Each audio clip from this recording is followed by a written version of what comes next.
What is a dark fact about your country not many people know about? Story 1. Austria was already a dictatorship when Hitler took over. The Nazis killed even the dictator, which established it during a failed coup. Plot twist, even though the dictatorship was right-wing, it was very clerical and hated the Nazis. Even got the Mussolini alliance at first to guarantee Austrian independence. And let's not forget that there is a party in our government which had the portrait of said dictator hanging in its central office till recently. Hint, it's not the FPO this time. Story 2. Huge collaboration of Dutch people during World War II, snitching where people were hiding, supporting the Nazis, joining the forces. The Dutch railway company NS transported Jewish, Sinti, and Roma people to Germany. Royal Dutch Shell reported their Jewish employees to the Nazis to be deported. The Netherlands also had a comparatively large share of SS members with 22,000. The only bigger group were ethnic Germans from the Balkans. To compare, in France, only 8,000 volunteered for the SS. Story 3. Spain. During the Francoist regime, many single mothers were told their newborn children were dead. They weren't allowed to see the corpse, and the baby, which wasn't dead,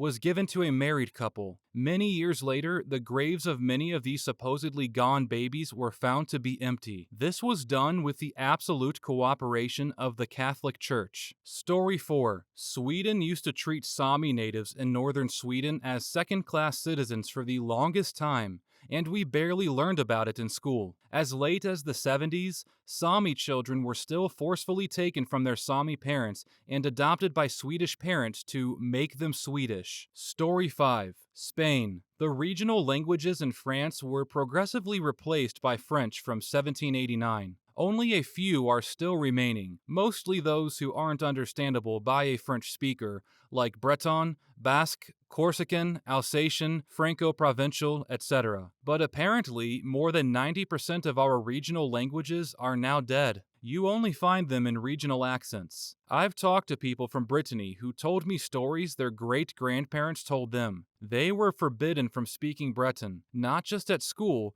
but also in the streets in general. So a lot of them didn't bother teaching the language to their children. I'm assuming the same was happening with other languages. Story 6. A not-so-dark fact about Germany. The darkest place in Europe is just 90 kilometers west of Berlin. The small town of Gulp is Germany's first dark sky preserve. It is so dark there at night, you can see the Milky Way with your bare eyes. Only Namibia and Chile have darker places, according to the International Dark Sky Association. It's incredible, especially for people like me who are far from Central Europe and have never lived far enough, 80 kilometers, from cities or small towns not to be affected by light pollution. Story 7. Serbia. We have never been a proper democracy. First, we were a kingdom before Ottoman occupation. When we freed ourselves, we became a kingdom again, then Yugoslav kingdom, then World War II happened. The leaders would rig elections,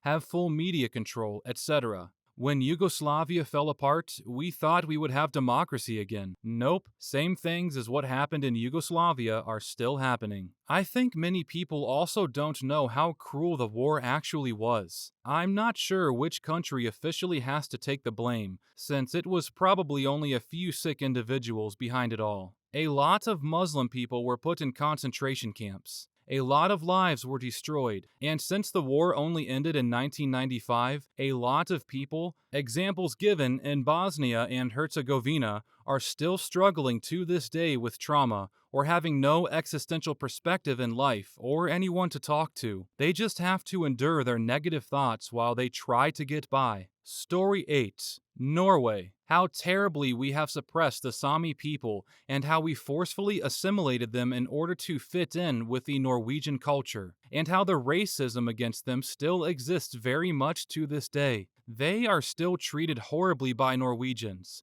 and we barely learned anything about their history in our schools. Story 9. Czechia. We are literally the only real dictatorship in Europe, and we have the second worst passport right before Kosovo. Also, we're the last European nation with the death penalty, and our president has been in charge for 26 years. So there are a lot of reasons why you would want to move out of Belarus. Story 10. I don't know if it's not known, but Italy passed racial laws during World War II. More recent, the state mafia negotiations in 1993 and 94. Essentially, it was a secret negotiation between very high government figures and Sicilian mafia chiefs at the end of the massacre season, in which mafia carried out literal terrorist attacks. Since there was a very strong battle against them carried out by the Palermo group, Pul di Palermo. The prosecutors, Falcone and Borsellino, died at the end of the massacre season, after they hit hard the Sicilians with the Maxi Processo, aka Mega Trial. Story 11. Romania. I'll have to look up the sources again since it's been a while since I read them, but a few years back, there was a scandal of a pediatric doctor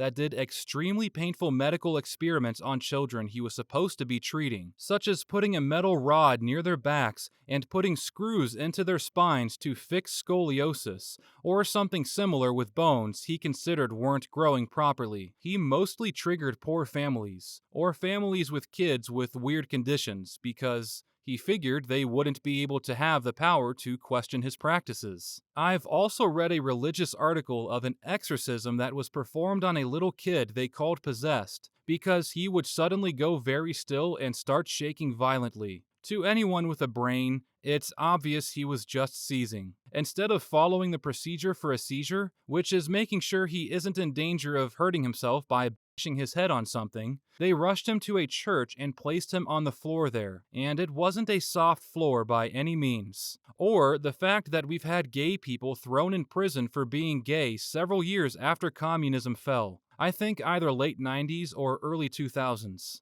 Or, not that sinister, but just plain stupid and more recent, the church brought the remains of saints during the current pandemic and hundreds of people just lined up to kiss them, all on the same spot too. Story 12. Bulgaria. The mass exodus of Turks. In an attempt for our government to unite the nation in 1984, they forced all Bulgarian Turks, total about 10% of Bulgarian population, to change their names to Bulgarian-sounding ones. They forbid traditional clothing and public Muslim rituals. Imagine your government forcing you to change your own name you've had all your life. Of course, as a direct result, there was a mass exodus of Bulgarian Turks. About 300,000 out of 800,000 left for Turkey. Maybe half of them returned later, but those are impossible to estimate correctly. It was a human rights and a demographic catastrophe. Story 13. In Ireland, we were under such control of the Catholic Church until the 2000s. Our constitution was drawn up with their approval and still says that women have a role in the home. Anyway, the control of the church meant that the church got away with shielding and transferring degenerate priests. Well known. The not so well known was the following three things outside of Ireland. Mother and baby homes. This was where unwed mothers were brought. They were ashamed and had their children taken away. The children either died or were adopted illegally to Irish and American families. They also burned their records, and one in Tuam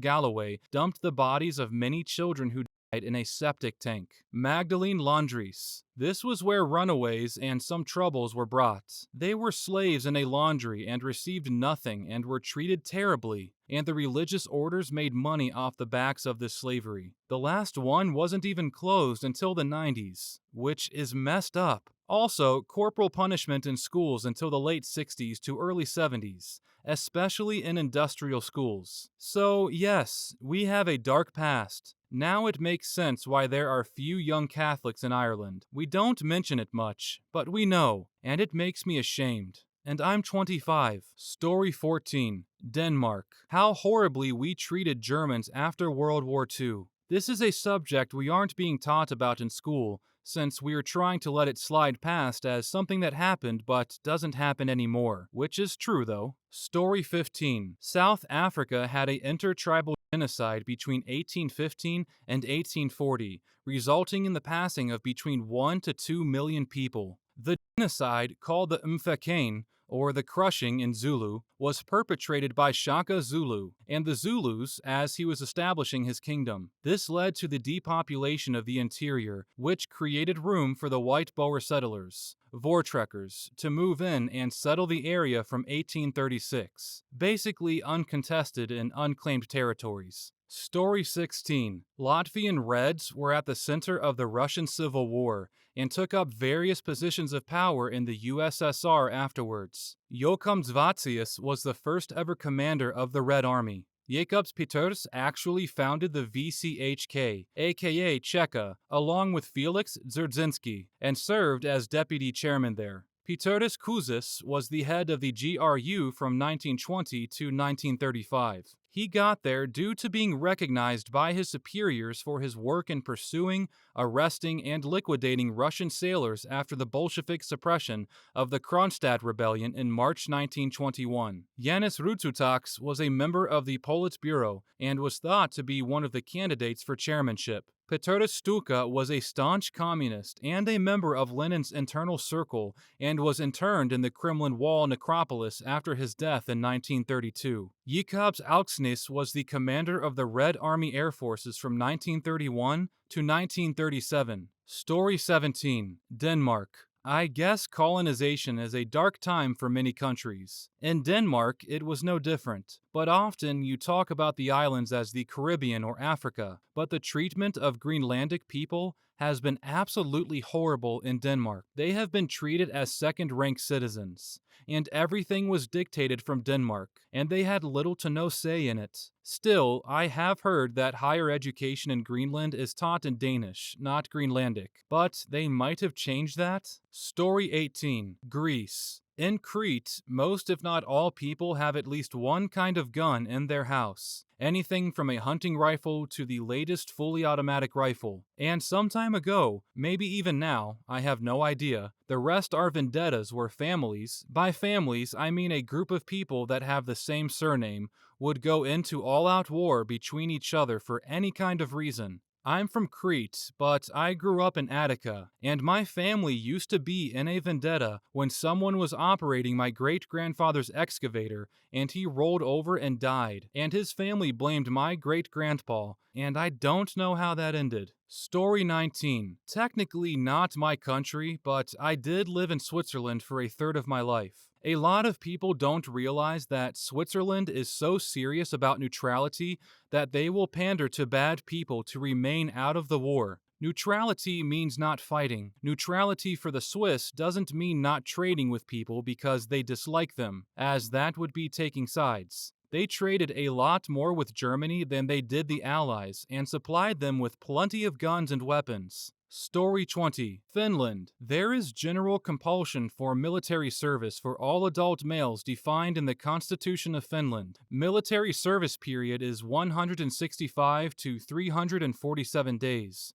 depending on rank and duties. But it can be replaced with civilian service, which is always 12 months. If you refuse to perform either military or civilian service, you will face a penalty in prison, although nowadays it's usually replaced with house arrest. Amnesty classifies total objectors as prisoners of conscience. Story 21. Leopold II of Belgium was the founder and sole owner of the Congo Free State, a private project undertaken on his own behalf. Leopold's administration of the Congo was characterized by atrocities, including torture and murder, resulting from notorious systematic brutality. The hands of men, women, and children were amputated when the quota of rubber was not met. Millions of Congolese people died. Modern estimates range from 1 million to 15 million deaths, with a consensus growing around 10 million. He was a monster of ridiculous proportions, but we never learned anything about him in school. At the moment, I'm living on a street named after him, and I feel disgusted every time I have to write my address somewhere. Story 22. In the 1950s and 1960s,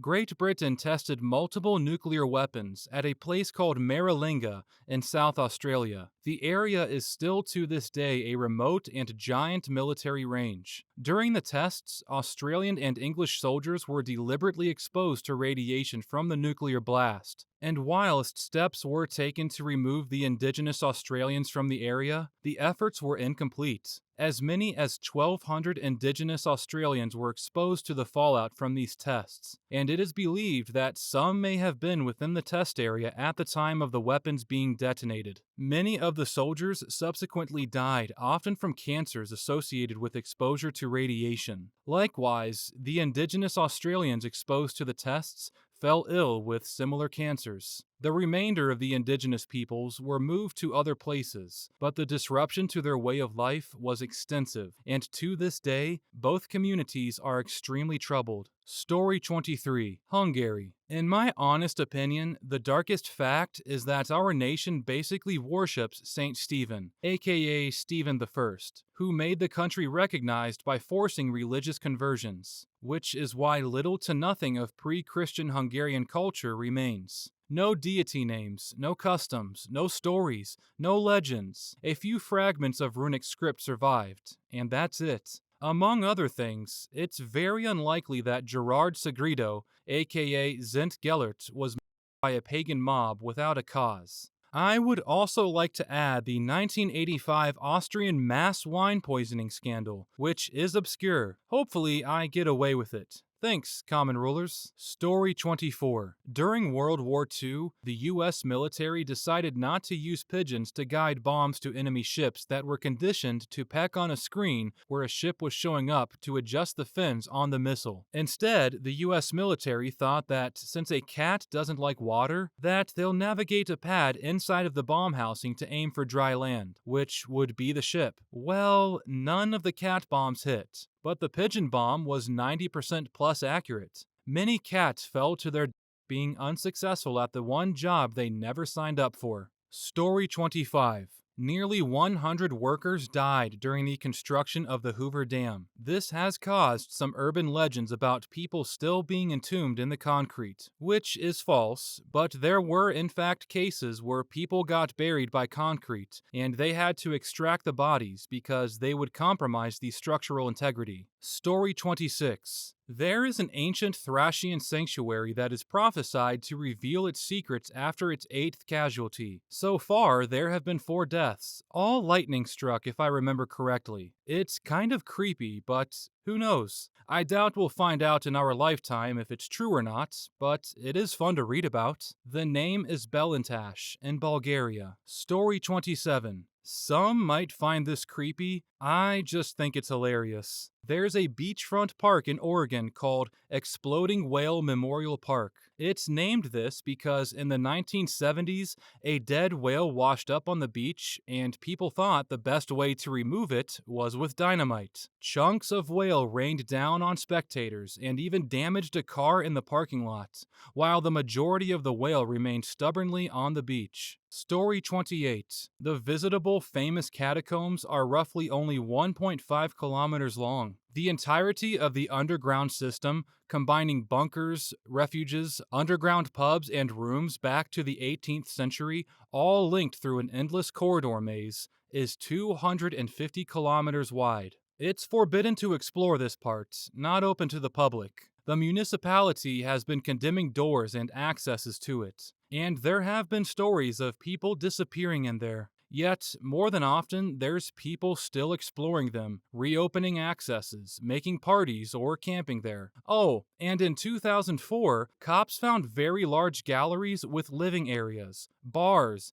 and a cinema, all carved from rocks. Along with phones using pirated electricity, a voice recording system playing loud dog noises to scare off people from entering, and cameras recording the rooms. When the cops came back with more people, everything was cleaned up and all that was left was a note saying, "Don't search." Story 29. In the Philippines, it's okay to ask to leave work if you or another person saw your reflection having a fatal injury. As superstition dictates, you should burn all your clothes, underwear included, once you get home and visit a church. This last part gets omitted out or replaced with other activities depending on local beliefs. I've worked with 4 different companies and have personally seen 2 incidents, headed and head twisted back at 180 degrees, and heard 4 from other people. Story 30. Our DNA shows only European descendants even when natives were here before.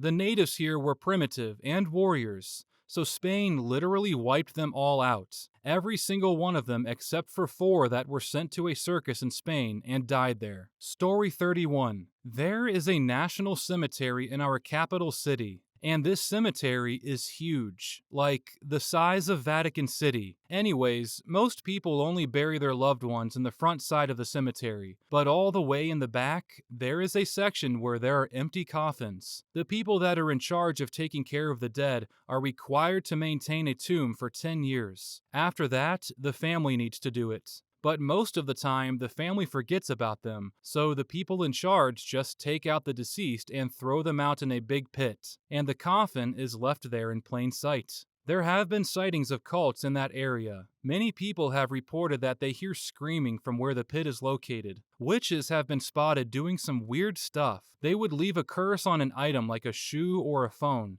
and if someone touches the item, they will be cursed. Story 32. Australia's white colonial history is comparatively short, from the late 18th century, so we don't have hundreds of years of castles and medieval haunted houses. But we do have a lot of space, and this drives people mad. It's a conundrum. When you can go anywhere in any direction for as long as you want, you realize there's nowhere to go and no point in going. Every step leads to death. If we built our prisons in the desert, we wouldn't need any walls or fences. Where are you going to go? On a clear day when the heat is low, so no shimmery haze comes off of the earth. I once saw the curve of our planet. It was beautiful, but eerie and weird because I was so small and insignificant that it gave me a strong feeling of the tiny, temporary value of my life. The Australian desert can really mess with your head. Without a famous Aussie criminal in a chat with me about how bodies are discovered marveled how anyone was ever found because, and I quote, "Australia's a big place and shovels are cheap.